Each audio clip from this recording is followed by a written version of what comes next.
Welcome everyone. Today we have Seagrams with us, co-author of For the Love of the Game. This story reaches far beyond basketball. It's about leadership, family, and the big life lessons. After reading it, I knew we needed this conversation. C, thanks for joining. Let's begin with what inspired you to tell this story.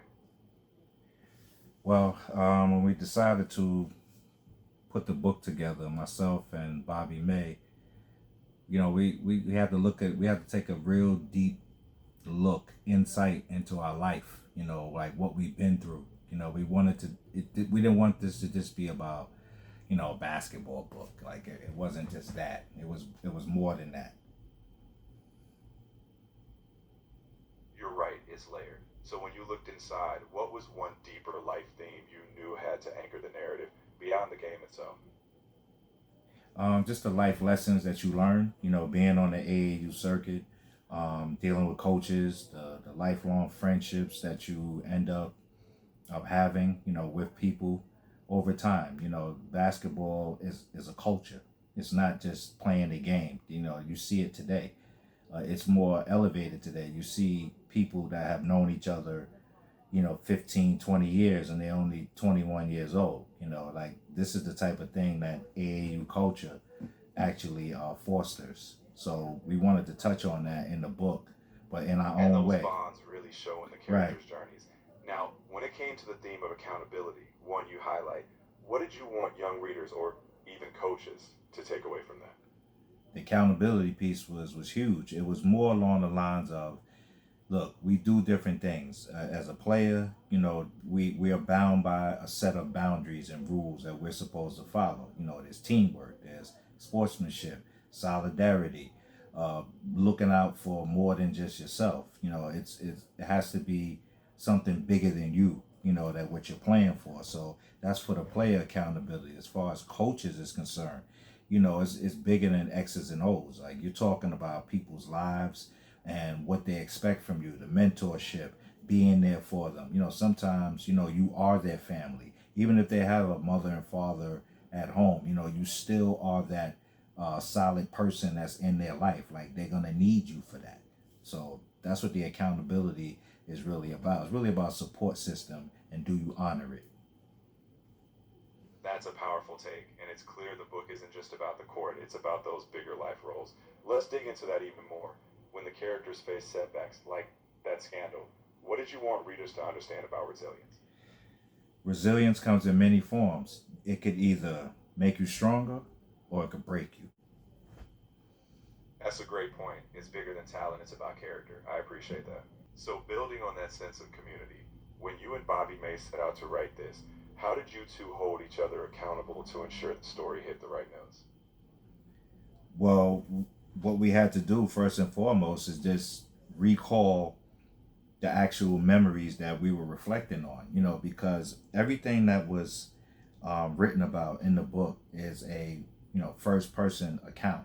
It wasn't something that was just thought about. We were actually connected to it at some level, so that was the only way that the story was going to be authentic. It had to be coming from a place of, where we actually lived it, or as told to us by somebody who did live it, but from their own vantage point. Sometimes, three or four people could be in the same room and see four different things. So, you know, you have to be able to put all that stuff together so it can make sense.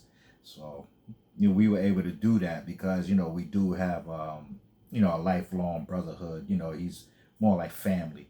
You have friends, you have associates, you have family, so he would qualify as, the first one. He's definitely family.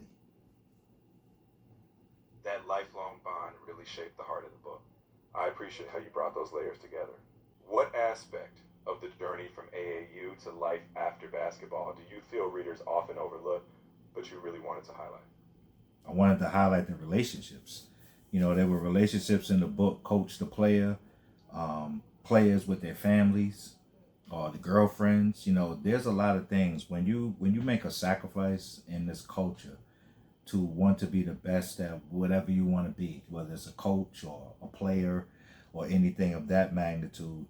There are things that you have to like cut out. Like you don't have time for everything. So a lot of times, when you're a player, what really gets cut out is your relationships. Like if you have a girlfriend or a boyfriend, things of that nature. You know, those things take up your time, and you have to squeeze people in. And you know, depending on the level of relationship that you have with the person, is going to determine whether that relationship is actually going to work, because you just don't have the time that you think you do.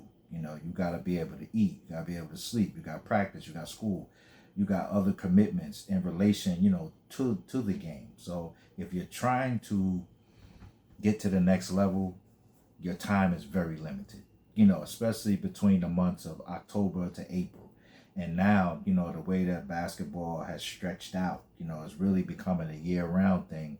And really in the summer now, because of the live periods where coaches can actually come out and recruit players. So it's a big deal now. Like, if you want to learn one thing about making a commitment to basketball, you better be able to have somebody that's in your corner that understands your commitment to basketball.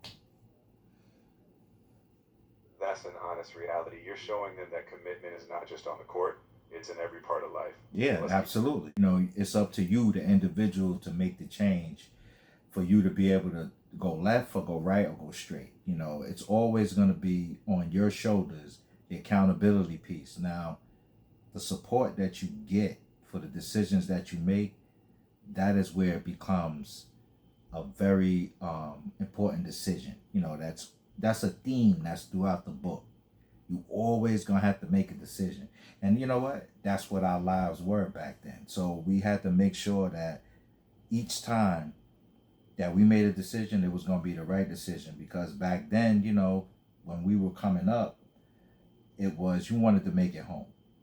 And I think a lot of people feel that way today. You just want to be able to go play your sport, or go hang out with your friends or your family, and or just be in a social gathering, and not want to deal with certain things that can take place, like violence, and or just things that mess up the vibe. So we wrote it in that spirit. We wrote it in an optimistic spirit. It's not the type of book where it's a bunch of pessimism. Even though pessimism is in there, it's called adversity. So it's, how do you deal with adversity? Basically, that's the theme that's running through the book too. There's multiple themes running through the book, but enough where you could follow the different characters.